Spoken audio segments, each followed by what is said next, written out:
Take our lead, let's help you make your mark. Our goal is your satisfaction. Let us show you the way.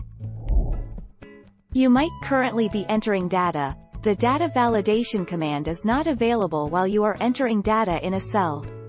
The worksheet might be protected or shared. You cannot change data validation settings if your workbook is shared or protected.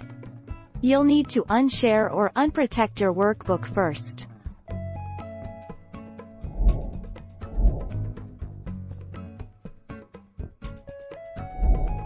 Take our lead.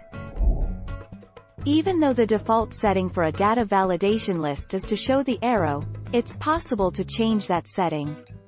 On the ribbon, click the Data tab. In the Data Tools group, click Data Validation.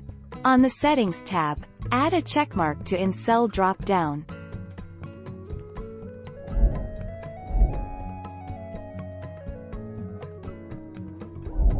Make your mark, take our lead. To unhide them, select the column or row on one side of the hidden columns or rows. Drag your mouse to the other side, right-click, and click Unhide. To hide a worksheet, right-click the Worksheets tab, and click Hide. To unhide a worksheet, right-click any worksheet tab, click Unhide, and click OK.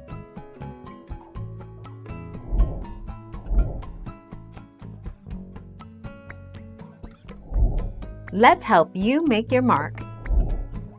Allow non-list entries. Select all the data validation cells where you want to allow invalid entries.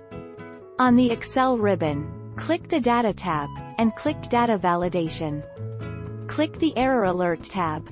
Remove the checkmark from Show Error Alert after invalid data is entered.